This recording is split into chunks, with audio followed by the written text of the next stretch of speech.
What occurs when a disabled individual in a small-town parking lot is the target of ruthless bikers? His calm phone call has the most unexpected effect, and you will be astounded by the outcome. The parking lot of Jerry's roadside diner in Lincoln, Nebraska, was illuminated by the late afternoon sun, which cast long shadows. It was the type of location where locals congregated to refill their coffee and truckers paused to eat before resuming their journey on the interstate. The open windows bore a faint hum of conversations and clinking dishes. Outside, however, the ambiance was on the brink of a transformation. An elegant black wheelchair, occupied by a man in his mid-40s, glided effortlessly into the parking lot. Leon was his given name. He moved with quiet confidence, wearing a faded pair of denim and a crisp button-down shirt.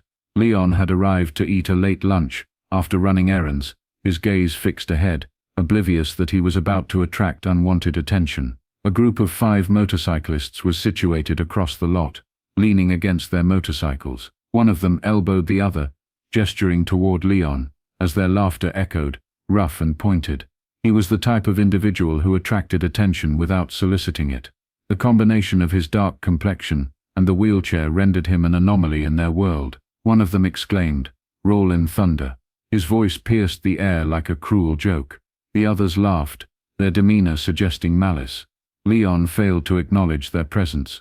He continued to walk toward the diner door, unperturbed, composed, and focused. However, the motorcyclists were unwilling to relinquish the matter. A cocky grin was plastered on the face of one of them as he pushed off his cycle and began walking toward Leon. The remaining individuals followed, their boots crunching against the gravel. Leon's approach was delayed as he was instinctively aware of the group closing in behind him. His hand was poised over the wheel rim as he halted near the diner's entrance.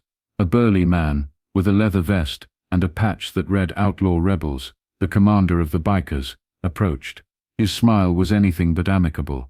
The man called out, "Hey buddy," his voice reeking of mockery. "What is the location of the fire?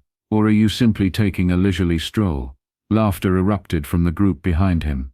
Leon's expression was one of tranquility and resolve as he turned his head slightly to meet the man's gaze. "I am merely obtaining a meal," he stated in a uniform manner. He maintained a consistent, controlled tone and did not disclose any information. However, his composure seemed to have only served to escalate their aggression. An additional biker, who was youthful and slender, and whose arms were adorned with tattoos, also participated.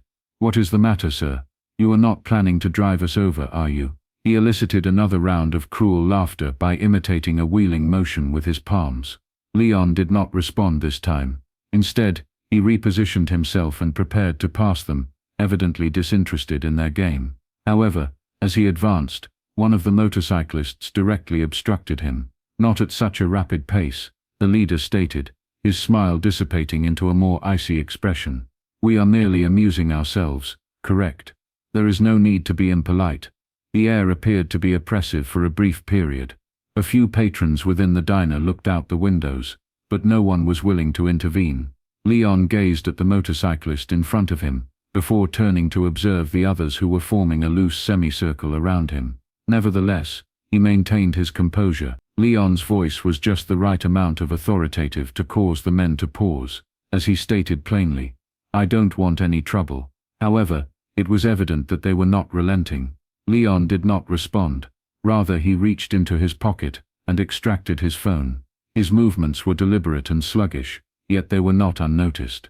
The leader's arrogant expression briefly faltered. "Who are you calling, huh?" he exclaimed. "The police are not going to be able to do much in this area." However, Leon's composure remained unwavering. He placed the phone to his ear, spoke briefly, and then hung up. The motorcyclists exchanged uneasy glances, but they were unaware of the impending event. Leon returned the phone to his pocket, without uttering a word. The biker's leader, in an effort to interpret his demeanor, peered at him. "What was the subject of that, by the way?" He scoffed, but his voice was tinged with uncertainty. "You believe you are frightening us?" Leon did not respond. He didn't need to. Instead, he positioned himself against the diner's wall, wheeling his chair a few feet to the side, as if he had an infinite amount of time. Their frustration was only exacerbated by his serene demeanor. "What, you have backup on the way?" An additional biker cracked a jest. his laughter tinged with anxiety. The others participated, but it was forced and hollow. Leon's calm confidence was beginning to wear on them. Minutes have elapsed. The motorcyclists' confidence was beginning to erode as they shifted restlessly. "Man, I don't like this," one quieted his voice. However, the leader promptly silenced him with a stern expression. Subsequently, a low, thundering sound emanated from the distance. Initially, it was scarcely audible, but it became increasingly audible with each passing second. The unmistakable clamor of engines pierced the uneasy silence of the parking lot, filling the air. A convoy of motorcycles was visible, their chrome gleaming in the late afternoon sun, and heads turned toward the main road. The motorcyclists were rendered speechless by the sight. The convoy was immense, with dozens of motorcyclists donning black leather and helmets, their jackets adorned with patches that symbolized protection and unity. They moved in unison, their presence commanding attention.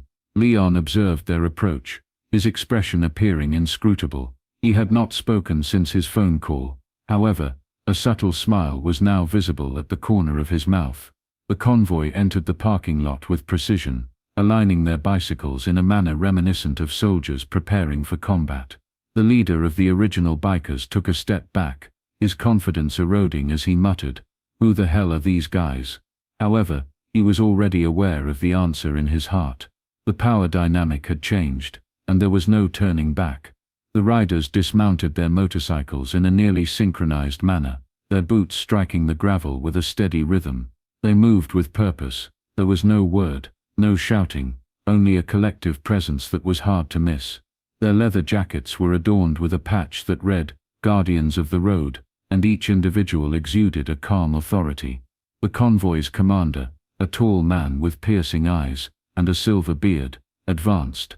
Leon was the focal point of his rapid survey of the scene. He inquired, "How are you, brother?" His voice was composed yet authoritative. Leon's expression remained composed as he nodded slightly. He responded, "I am currently." The motorcyclists who had been harassing Leon were the focus of the silver-bearded man. The group, which had appeared to be so arrogant and untouchable just moments ago, now appeared to be like a deer captured in headlights. The commander of the original bikers attempted to exude confidence by puffing out his chest. He inquired, "What is the purpose of this?"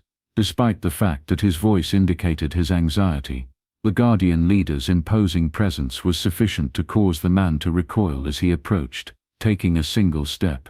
"This is about respect," he stated evenly, his voice resonating with the authority of an individual who was not accustomed to reiterating himself.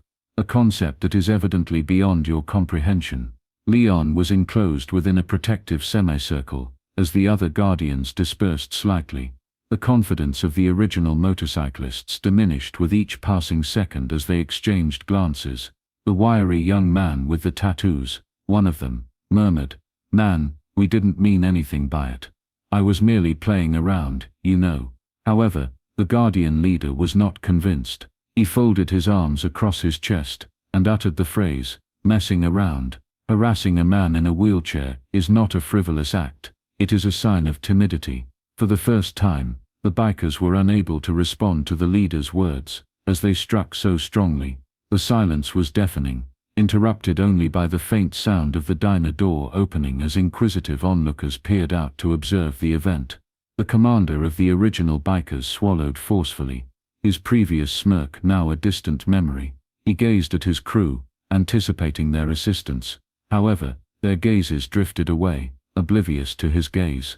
The Guardian's presence was overwhelming, and their silence was more intimidating than any threat could have been.